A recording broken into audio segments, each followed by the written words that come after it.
हाँ, उसे तो तुम्हारे पैरों में गिर गिरा के माफी ही मांगनी पड़ेगी समोसा लेने के लिए। 15 रुपए का समोसा नहीं खिलाओगे तुम, बहुत तेज हो। ये नहीं प्यारे बच्चों, किसी एटम में से एक इलेक्ट्रॉन लेना थोड़ा आसान है, दूसरा लोगे समोसा लेना मुश्किल हो गया ना, तो एटम लेना, इलेक्ट्रॉन लेना भी मुश्किल, फिर तीसरा लोगे तो उससे भी ज्यादा मुश्किल, चौथा लोगे उससे भी ज्यादा मुश्किल। यानी कभी भी कोई एटम 4 इलेक्ट्रॉन ही देता है यार, एक ही इलेक्ट्रॉन निकालने में जान निकल जाती है। जैसे तुमने जब एक समोसा दिया था तो ब्लड प्रेशर कम हो गया था तुम्हारा। ठीक है, आसान लगा। तो कार्बन के पास प्यारे बच्चों 4 इलेक्ट्रॉन होते हैं वैलेंस शेल में, तो वो कभी भी इलेक्ट्रॉन देता ही नहीं है, तो इसीलिए कार्बन कभी भी आयनिक बॉन्ड नहीं बनाता। तो कार्बन हमेशा शेयरिंग पे यकीन रखता है, वो कहता है भाई हम शेयरिंग करने पे विश्वास यकीन रखेंगे और आयनिक बॉन्ड कभी नहीं बनाएंगे। ठीक है, सो कार्बन हमेशा कोवलेंट बॉन्ड बनाता है। अब देखो, इस कार्बन का एक बॉन्ड तो बगल वाले कार्बन से बना हुआ और इस कार्बन का अगले अपने से बगल वाले कार्बन के साथ बना हुआ। तो देखिए कार्बन कितने बॉन्ड बनाता था? 4। तो अभी क्या ये स्टेबल है या अनस्टेबल है? भाई अनस्टेबल है, एक ही बॉन्ड बना हुआ। अब तुम एक काम करो, लो इसको एक हाइड्रोजन दे दो और इसको भी प्यारे बच्चों एक हाइड्रोजन और इसको भी दे दिया एक हाइड्रोजन। देखो 1 2 3 4, हाँ बढ़िया से स्टेबल हो गया। इधर देखो, इस कार्बन का एक बॉन्ड तो पिछले कार्बन से बना हुआ और एक बॉन्ड अगले कार्बन से बना हुआ। ठीक है, तो 2 बने हुए, कितने की कमी? 2 की। तो एक हाइड्रोजन ऊपर और एक हाइड्रोजन नीचे है। क्लियर है? फील हो रहा है यहाँ पे? हाँ सर हो रहा है, हल्का सा हो रहा है। क्लियर है? अच्छा, इस कार्बन का एक बना हुआ। तो प्यारे बच्चों कितने की कमी? 3 की कमी है, तो एक हाइड्रोजन एक हाइड्रोजन एक हाइड्रोजन।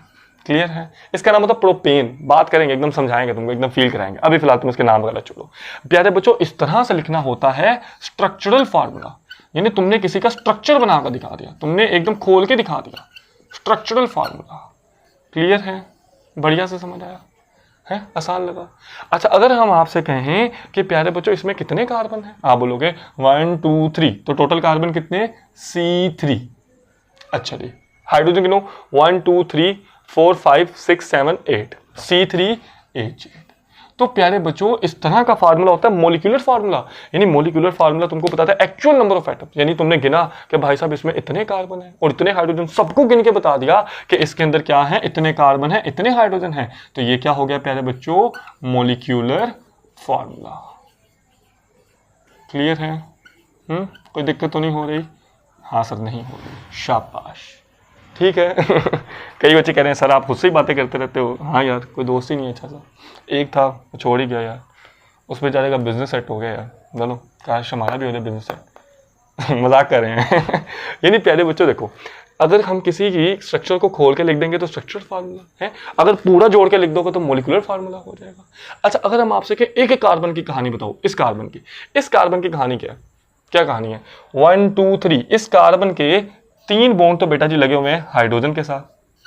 अच्छा, और एक बॉन्ड प्यारे बच्चों अगले कार्बन के साथ बना हुआ। ठीक है, कई बुक्स में इसको बेटा डायरेक्ट ऐसे लिख दिया जाता है, तो आप ऐसे भी लिख सकते हो, कोई मसला नहीं है। CH3, C 1 2 3 hydrogen. अच्छा, इस कार्बन की कहानी बताओ, इस कार्बन का एक बॉन्ड तो पिछले कार्बन से और एक बॉन्ड अगले कार्बन से। लो जी। अच्छा, फिर इस कार्बन के 2 बॉन्ड 2 हाइड्रोजन से, तो ये रहा। अच्छा, अब इस कार्बन का प्यारे बच्चों 3 हाइड्रोजन लगे हुए, तो यहाँ पर 3 हाइड्रोजन लिख दो। क्लियर है? दिक्कत तो नहीं हुई? इस तरह से लिखना प्यारे बच्चों होता है कंडेंस्ड फार्मूला। क्लियर है? चलिए जी। अच्छा जी, तो हमने 3 पढ़ लिए हैं। खोल के लिखोगे तो स्ट्रक्चरल फार्मूला आ जाएगा, पूरे को जोड़ के लिख दोगे तो मोलिकुलर फार्मूला आ जाएगा, एक एक कार्बन की अलग अलग कहानी लिखोगे तो कंडेंस्ड फार्मूला आ जाएगा। क्लियर है?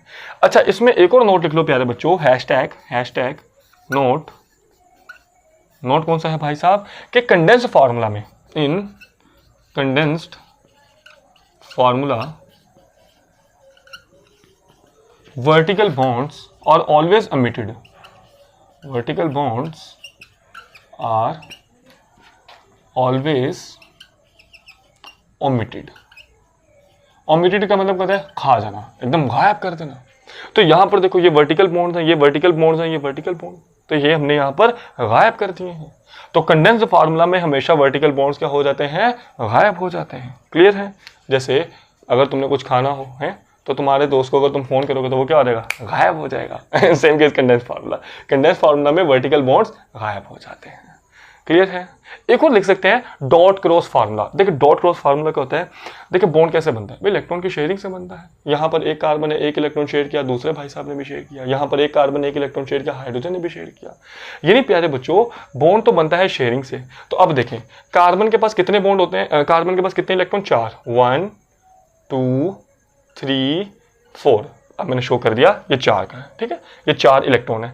अच्छा मैं हाइड्रोजन हाइड्रोजन हाइड्रोजन और देखो एक और कार्बन और एक और कार्बन। अब देखो हाइड्रोजन के इलेक्ट्रॉन हम किससे शेयर करें भाई? अगर मैं यहाँ पे डॉट लगा दूंगा तो तुम परेशान हो जाओगे कि ये वाला जो डॉट है हो सकता है ये ऊपर वाले का हो सकता है ये वाला डॉट हाइड्रोजन का हो, दिक्कत आ रही है।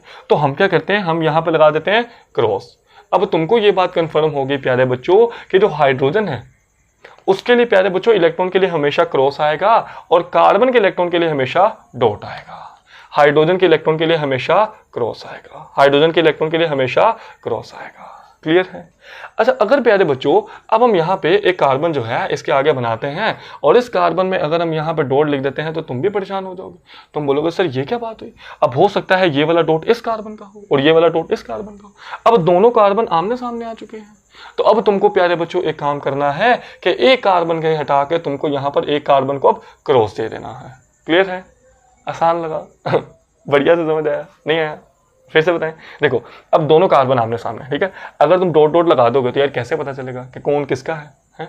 तो इसलिए प्यारे बच्चों हमने यहाँ पर एक क्रॉस लगा दिया ताकि क्रॉस से हमको कंफर्म हो जाए कि प्यारे बच्चों ये वाला जो इलेक्ट्रॉन है वो इस कार्बन का है। खास बात यह है कि बाकी भी क्रॉस नहीं, बाकी सब पे डॉट ही लगेगा। क्या बोला? कार्बन को हमेशा डॉट दो, हाइड्रोजन को हमेशा क्रॉस दो। कार्बन को हमेशा डॉट दो, हाइड्रोजन को हमेशा क्रॉस दो। लेकिन अगर दोनों कार्बन आमने सामने आ जाए फिर एक कार्बन को डॉट और दूसरे को क्रॉस। आसान लगा? चलिए इधर भी और इधर भी। अब यहाँ पर हाइड्रोजन हाइड्रोजन डॉट डॉट, एक और कार्बन लगाओ। अब देखो दोनों कार्बन आमने सामने आ गए ना, तो इसको क्या कर दो क्रॉस, लेकिन बाकी हर जगह पे